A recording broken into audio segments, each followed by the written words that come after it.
जय हिंद सभी को। मैं राहुल आप सभी का स्वागत करता हूं M with Rajendra YouTube channel पर।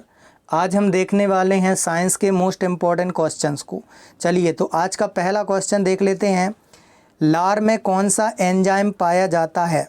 तो आपको बताना है कौन सा एंजाइम पाया जाता है। तो ये पाया जाता है टाइलिन। तो एक पाया जाता है टाइलिन जिसकी स्पेलिंग पी से शुरू होती है, और एक पाया जाता है माल्टोज। तो जो हम भोजन लेते हैं उसमें शर्करा होती है स्टार्च। ये टाइलिन क्या करता है, इसको माल्टोज में कन्वर्ट कर देता है। फिर ये माल्टोज क्या करता है, माल्टोज शर्करा को ग्लूकोज में कन्वर्ट कर देता है। इसीलिए मुख से ही शुरू हो जाता है भोजन का पाचन। चलिए नेक्स्ट क्वेश्चन देख लेते हैं। क्वेश्चन नंबर 2, अधिकतम पोषक तत्व रक्त में कहाँ होता है? तो अधिकतम पोषक तत्व रक्त में कहाँ से अवशोषित होता है ये बताना है। कहाँ से एब्जॉर्ब करके ब्लड में डाल दिया जाता है, तो ये आपको पता होना चाहिए, छोटी आंत से। और छोटी आंत में ही क्या होता है बताइए? 3 पार्ट होते हैं, हमने आपको बताए थे, डिओडेनम, जेजुनम और इलियम। तो ये 3 भाग होते हैं किस में बताइए? छोटी आंत में। नेक्स्ट क्वेश्चन देख लेते हैं। क्वेश्चन नंबर 3, गति प्रेरक किससे संबंधित है? तो गति प्रेरक किससे संबंधित होगा? हृदय से, अर्थात हार्ट से। और आपको पता होना चाहिए हार्ट से 2 क्वेश्चन और बनते हैं। एक होता है हार्ट अटैक और एक होता है हार्ट अरेस्ट। ठीक है, तो अटैक और अरेस्ट में क्या अंतर है? हार्ट अटैक में क्या होता है, जब हार्ट के ऊपर अटैक हो जाए, मान लो आपके पास पंप है, आप शहर वालों के पास मशीन होगी है ना जिससे पानी खींचते हैं, और गांव वालों के पास पंप होगा जिससे गांव में खेती करते हैं। तो सभी जानते होंगे दोनों मशीन्स को। अब उस मशीन को आपने लिया है पानी निकालने के लिए, लेकिन आप उससे क्या करो, आप उससे कीचड़ निकलवाने लगो, तो वो जाके मशीन में फंसेगा कि नहीं बताओ? तो वो मशीन में जाके फंसेगा और वहाँ पे जाके उस पाइप में भी फंसेगा। तो ऐसे ही हमारे रक्त के साथ होता है, रक्त में कोलेस्ट्रॉल बढ़ जाता है तो ये कोरोनरी आर्टरीज में फंसने लगता है, तो हार्ट क्या होता है, हार्ट पर अटैक हो जाता है। तो इससे कहते हैं हार्ट अटैक, जब धमनियों में प्रॉब्लम आ जाए। और अरेस्ट में क्या होता है, जो वाल्व होते हैं वो स्वतः ही काम करना बंद कर देते हैं, तो वो अरेस्ट हो जाता है। मतलब ये हार्ट की वजह से होता है और इसमें हार्ट को रोका जाता है। ठीक है, तो ये हैं 2 अंतर, काफ़ी एग्ज़ाम में ये भी पूछे जाते हैं। क्वेश्चन नंबर 4 को देखिए। दिल की फुसफुसाहट अर्थात मरमर से क्या पता चलता है? तो देखिए, पहले नंबर तो इससे पता चलता है कि कपाट अर्थात वाल्व में प्रॉब्लम आ गई है। तो वाल्व होते हैं 2 प्रकार से, एक होता है ट्राइकस्पिड वाल्व, एक होता है बाइकस्पिड वाल्व। यहाँ होता है ट्राइकस्पिड अर्थात त्रिवलिनी कपाट, और यहाँ होता है द्विवलिनी कपाट। जब ये त्रिवलिनी कपाट बंद होता है तो आवाज़ आती है लब की, और यहाँ जब बाइकस्पिड वाल्व बंद होता है तब आवाज़ आती है डब की। ठीक है, तो जब डॉक्टर स्टेथोस्कोप लगाता है कान में, आपने देखा होगा 2 ईयरफोन जैसे लगाए रहता है, और आपको हार्ट के पास लगाता है या बैक पे लगाता है या आपकी नाड़ी पर लगाता है, तो उसको कैसी आवाज़ आती होगी? लब डब, उसको कहते हैं स्टेथोस्कोप। तो नॉर्मल रहता है हार्ट तब आवाज़ आती है लब डब की, लेकिन जब एबनॉर्मल होता है तब आवाज़ आती है मर मर मर मर मर मर। ठीक है, तो आप डॉक्टर के यहाँ जाओ तो उससे पूछना कि लब डब की आवाज़ आ रही है या मरमर की आवाज़ आ रही है। चलिए नेक्स्ट क्वेश्चन देखते हैं। क्वेश्चन नंबर 5 में है, निम्नलिखित में से वह अंग कौन सा है जो मानव शरीर में ग्लाइकोजन के रूप में कार्बोहाइड्रेट को जमा करता है? तो ग्लाइकोजन के रूप में कार्बोहाइड्रेट को संचित करता है कौन? यकृत। और इसके बारे में हम पहले डिस्कस कर चुके हैं। इसके पास पाई जाती है ग्लाइकोजन ग्रंथि, जो क्या ग्लूकोज को ग्लाइकोजन के फॉर्म में रख लेती है, उसको स्टोर करके। ठीक है, और स्टोर करके रख लेती है उसमें, लेकिन उसको निकालने का काम अग्नाशय करता है, लेकिन स्टोर रहता है यकृत में। तो यकृत से बनने वाले कुछ क्वेश्चन देख लो जो अपन ने नहीं डिस्कस किए थे। एक तो यकृत के अध्ययन को कहते हैं हेपेटोलॉजी। क्या कहते हैं बताइए? हेपेटोलॉजी। और क्योंकि यकृत की सबसे छोटी सेल होती है हेपेटिक, तो कभी भी हेपेटिक वर्ड आए तो समझ जाना वो किससे रिलेटेड है, यकृत से। और जो हेपेटिक सेल होती हैं ये इनमें सबसे ज़्यादा पुनः निर्माण की क्षमता होती है, रीजनरेशन पावर होती है। यदि किसी को आपका लीवर, यदि आप चाहो तो किसी को 2/3 लीवर यदि आपने दान कर दिया, 2/3 भाग, 2/3 भाग, तो वो मात्र 21 दिन में रिकवर हो जाएगा, पूरा का पूरा बन जाएगा। इसलिए सबसे ज़्यादा पुनः निर्माण की क्षमता किस में होती है, यकृत में, यकृत की सेल्स में। और सबसे कम बोलें किस में होती है, तो वो होती है ब्रेन की सेल्स में। इसलिए ब्रेन्स की सेल्स में लोग बोलते हैं कि ट्यूमर बन गया, कैंसर हो गया। कैंसर होता ही नहीं ब्रेन में। क्यों नहीं होता? क्योंकि वो उसकी निर्माण क्षमता कम होती है, तो उसकी फर्स्ट स्टेज जो ट्यूमर बनती है ना, तभी डेथ हो जाती है। क्योंकि ट्यूमर कैंसर की फर्स्ट स्टेज है, उसके बाद कैंसर बनता है, तो वहाँ कैंसर बन नहीं पाता, बनने के पहले ही डेथ हो जाती है। लेकिन बहुत सारे लोग बोलते हैं कि ब्रेन कैंसर हो गया, ब्रेन में क्या बताइए क्लॉटिंग हो गई। तो ब्रेन की सेल बहुत कम बनती हैं, मतलब बहुत ही कम निर्माण होता है उसका। क्वेश्चन नंबर 6, निम्नलिखित में से किस अम्ल की उपस्थिति मानव पेट में होती है? तो ये होती है किसकी, HCl की। और HCl में हमने पढ़ा है हाइड्रोक्लोरिक अम्ल में जब HCl और HNO3 को मिलाते हैं तब बनता है एक्वा रिजिया सॉल्यूशन, जिसमें नोबल मेटल को घोल दिया जाता है। जैसे हो गया सोना, हो गया चांदी, हो गई और प्लेटिनम हो गया। तो ये सारी धातुएं इसमें घोल सकते हैं एक्वा रिजिया सॉल्यूशन में। किस अनुपात में मिलाया जाता है? तो 1:3:1 में। HCl मिलाओगे 3 में और 1 में मिलाओगे क्या, HNO3। और जब HCl बढ़ जाता है अमाशय में तब हमें होने लगती है जलन। और इस जलन को कम करने के लिए, चूँकि ये होता है अम्लीय अर्थात एसिडिक, तो एसिडिक को बेसिक से मिला दोगे तो वो न्यूट्रल हो जाएगा। तो आपको ऊपर से लेनी पड़ती है क्षार, और क्षार लेते हैं आप इनो के रूप में। और इनो बाहर से क्या करता है, क्षार रहता है, या आप लेते हैं डाइजीन की टैबलेट। चलिए नेक्स्ट क्वेश्चन देखते हैं, क्वेश्चन नंबर 7, मोटापा किसकी अधिकता के कारण होता है? तो जो मोटापा है वो वसा अर्थात फैट के कारण होता है। तो जो ज़्यादा तले भुने जो फूड खाते हैं लोग, उससे क्या होता है कि वो फैट जमा होता जाता है और फिर वही क्या बन जाता है, मोटापे का कारण। नेक्स्ट क्वेश्चन देख लेते हैं, क्वेश्चन नंबर 8, पचित भोजन का अवशोषण कहाँ होता है? तो पचित भोजन का अवशोषण आपको पता होना चाहिए, छोटी आंत में होता है। कौन सी आंत में होता है? तो छोटी आंत में होता है। उसके बाद इसके अपन ने 3 भाग अभी पढ़े थे, डिओडेनम, जेजुनम, इलियम, ठीक है। और इसी छोटी आंत में अमीनो अम्ल में डायरेक्ट कन्वर्ट कर देती है और ये सीधा ब्लड में डाल देती है तत्वों को, पोषक तत्वों को। चलिए, और ये लगभग 20 से 22 फीट की होती है, ये भी अपन पढ़ चुके हैं। चलिए नेक्स्ट क्वेश्चन देख लेते हैं, क्वेश्चन नंबर नेक्स्ट, भोजन का पाचन होता है। तो अब भोजन का पाचन बताना है, तो भोजन का पाचन होता है अमाशय में। और अमाशय आपने देखा होगा, इस प्रकार की संरचना होती है अमाशय की, और इसी अमाशय में पाया जाता है HCl। और यही HCl क्या करता है, जलन पैदा करता है। जब यहाँ हम ज़्यादा तला भुना खा लेते हैं, ज़्यादा भारी खाना खा लेते हैं, तो ये HCl निकलने लगता है ज़्यादा। तो ये HCl निकल के यहाँ की दीवारों तक पहुँच जाता है, और यहाँ की दीवारों तक पहुंचकर ये जलन करने लगता है। इसलिए हमें बाहर से डाइजिन, इनो वगैरह, गैसोफास्ट वगैरह लेना पड़ता है, ठीक है। तो ये HCl इतना पावरफुल होता है, ये वही HCl है जिसको नोबल मेटल घोल देता है ये, ठीक है। तो ये इतना ही पावरफुल होता है, हाईली कंसंट्रेटेड होता है ये, ठीक है। यदि कोई व्यक्ति एक ब्लेड को सीधा निगल जाए और वो अमाशय तक पहुँच जाए तो वो ब्लेड को तक गला सकता है, इतना पावरफुल रहता है, ठीक है। यदि इस HCl को निकाल के दोबारा पेट में डाल दिया जाए मुंह के थ्रू, तो वो गले से बाहर आ जाएगा, इतना पावरफुल रहता है। तो फिर आप बोलोगे वो अपने पेट में कैसे रहता होगा? तो ये जो अमाशय होता है ना, इसकी एक लेयर होती है, म्यूकस की लेयर, ठीक है।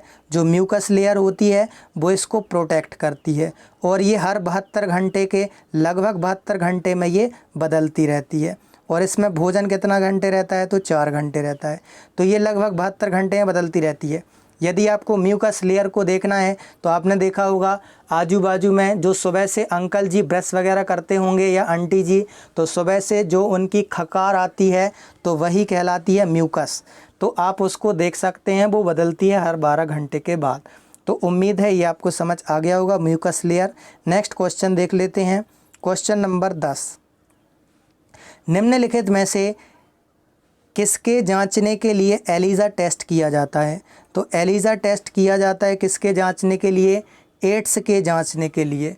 एलिसा टेस्ट का आपको फुल फॉर्म पता होना चाहिए कि एलिसा टेस्ट का फुल फॉर्म है एंजाइम लिंक्ड, एक मिनट, एंजाइम लिंक्ड इम्यून, हाँ सॉरी, तो एंजाइम लिंक्ड इम्यून सॉर्बेंट एसे, तो ये इसका फुल फॉर्म है। हालांकि ये बड़े एग्ज़ाम्स में पूछा जाता है, फिर भी हमने आपको बता दिया। तो ये एड्स को चेक करने के लिए किया जाता है। और एड्स आपको पता होना चाहिए कि जो एड्स है वो सबसे पहले हुआ था अमेरिका में बंदर से, और फिर उसके बाद आया था वो भारत में। तो ये लगभग 1881 में हुआ था और ये 1886 में भारत आया था। ठीक है, खैर इससे कोई मतलब नहीं है इतिहास से, आपको ये पता होना चाहिए पहले यूएसए में हुआ था बंदर से, उसके बाद इंडिया में आया था, क्योंकि अपन इंडिया में रहते हैं। चलिए नेक्स्ट क्वेश्चन देख लेते हैं, क्वेश्चन नंबर 11। निम्नलिखित में से कौन सा स्कर्वी रोग के इलाज में उपयोगी है? तो स्कर्वी रोग के इलाज में उपयोगी कौन है ये आपको बताना है। तो ये है आंवला, चूँकि आंवला में विटामिन सी पाया जाता है, तो इसका आंसर राइट हो जाएगा आंवला। और इस स्कर्वी में क्या होता है, मसूड़ों में आ जाती है सूजन, और दांत क्या बताइए गिरने लगते हैं। ठीक है, तो स्कर्वी रोग में ये होता है। नेक्स्ट क्वेश्चन देख लेते हैं, क्वेश्चन नंबर 12। धातुएं किस प्रक्रिया द्वारा गर्म होती हैं या गर्म होती हैं? तो ये होती हैं चालन विधि के द्वारा। आपने देखा होगा जब ठोस में आप ठोस रॉड को पकड़ते हैं, जैसे आपने लोहे की रॉड ली, तो लोहे की रॉड एक साइड से गर्म करते हो तो दूसरे साइड ऑटोमेटिक वो गर्म हो जाती है। ठीक है, तो कौन सी विधि? चालन विधि। क्योंकि मान लो ये रॉड है और इस रॉड के ये मॉलिक्यूल हैं, तो ये मॉलिक्यूल क्या करते हैं, आपस में कंपन करते हैं, ऐसे ऐसे वाइब्रेट करते हैं। तो वाइब्रेट करके करते एक एनर्जी दूसरे में ट्रांसफ़र करते जाते हैं। ठीक है, जो खुद ना जाकर ट्रांसफ़र करें, एक से दूसरे में ट्रांसफ़र करें, उसको कहते हैं चालन।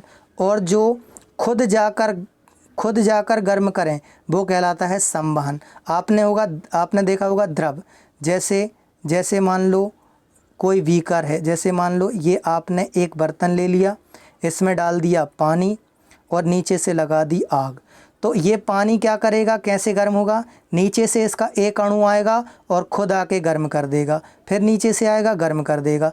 तो खुद जाके गर्म करे तो वहन, संवहन। और गैसों में भी कौन सा होता है? संवहन। और विकिरण के लिए कोई माध्यम की ज़रूरत नहीं होती है, जैसे सूर्य का प्रकाश, बीच में देखो वैक्यूम है, निर्वात है, तब भी ये आ जाता है। क्वेश्चन नंबर 13 को देखिए, क्वेश्चन नंबर 13 है, किसी भी धातु का वह गुण जो किसी चादरों में परिवर्तित होने के लिए उत्तरदायी होता है, जिसकी पतली पतली शीट बनाई जा सकें, वो क्या कहलाता है? अगाध वर्धीयता, या इसको इंग्लिश में बोलते हैं मैलिएबल। तो ये मैलिएबल होता है। और सबसे मैलिएबल हमने आपको बताया था सोना है, और सोने का एटॉमिक नंबर है 79, और हमने बताया था संसद भी 79 में है। और 79 में क्या आप बता सकते हैं वर्ष 1979 में किसको नोबेल पीस प्राइज़ मिला था? क्या आप ये कमेंट बॉक्स में कमेंट करके बता सकते हैं? चलिए नेक्स्ट क्वेश्चन देख लेते हैं, क्वेश्चन नंबर 14। मोनाजाइट, मोनाजाइट किसका अयस्क है? तो ये आपको पता होना चाहिए कि जो मोनाजाइट है वो थोरियम का अयस्क है, और ये क्या बताइए, रेडियो एक्टिव होता है। नेक्स्ट क्वेश्चन देख लेते हैं, क्वेश्चन नंबर 15। कमरे के ताप पर द्रव अवस्था में रहने वाली धातु बताओ। तो जो लिक्विड रूम टेम्परेचर पर लिक्विड अवस्था में हो तो उसको क्या कहते हैं? पारा कहते हैं। पारे को क्या बोलते हैं? Hg अर्थात मर्क्यूरी। और इसका एक और प्रचलित नाम है, इसे कहते हैं क्विक सिल्वर। इसे क्या कहते हैं बताइए? क्विक सिल्वर कहते हैं। तो क्वेश्चन कई बार आता है कि क्विक सिल्वर किसे कहते हैं, तो आप बोलना पारे को कहते हैं। ये तो हो गई धातु। अब यदि पूछा जाए कि क्या आप बता सकते हैं कि ऐसी कौन सी अधातु है जो लिक्विड फॉर्म में पाई जाती है। चलिए देखते हैं कौन कौन लोग कमेंट करके बताते हैं। Question number 16।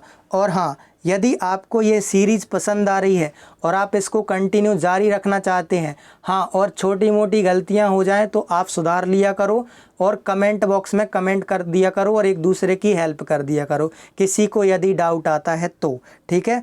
तो और यदि ये पसंद आए तो आप इसको प्लीज़ लाइक करिएगा और शेयर ज़रूर करिएगा अपने दोस्तों में। तो बताइए क्वेश्चन नंबर 16।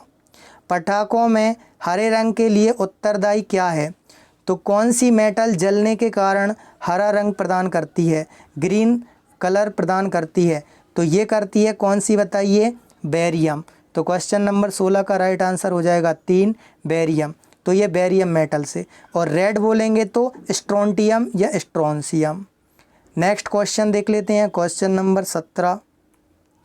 निम्न में से किस तत्व का परमाणु क्रमांक 30 है। तो परमाणु क्रमांक 30 किसका होगा बताइए। ये होता है किसका, जस्ते का। और जस्ते को बोलते हैं इंग्लिश में जिंक। और जिंक के 2 ऑक्साइड जरूर, 2 अयस्क अर्थात और ज़रूर याद रखना। एक को बोलते हैं जिंक ब्लेड और एक को बोलते हैं मेलाकाइट। तो एक है जिंक ब्लेड, एक है मेलाकाइट। नेक्स्ट क्वेश्चन देख लेते हैं। Question number 18। हर्ट्ज मात्रक है। तो हर्ट्ज आपको पता होना चाहिए आवृत्ति का मात्रक है। नेक्स्ट क्वेश्चन देखते हैं। Question number 19। ध्वनि कौन सी तरंग है बताना है। तो ध्वनि आपको पता होना चाहिए कि जो ध्वनि है ना वो अनुदैर्ध्य तरंग है। अनुदैर्ध्य तरंग देखो ऐसे चलती है, ऐसे चलती है अनुदैर्ध्य तरंग। और अनुप्रस्थ चलती है ऐसे। तो आपने देखा होगा सूर्य की किरण ऐसे चलती है, ये अनुप्रस्थ है और ये अनुदैर्ध्य। अनुदैर्ध्य देखो एक्चुअल में दिखती ऐसी है लेकिन वो चलती ऐसी है, आगे पीछे गति करके, आगे पीछे गति करके। और ये अनुप्रस्थ चलती है लंबवत दोलन करके, लंबवत।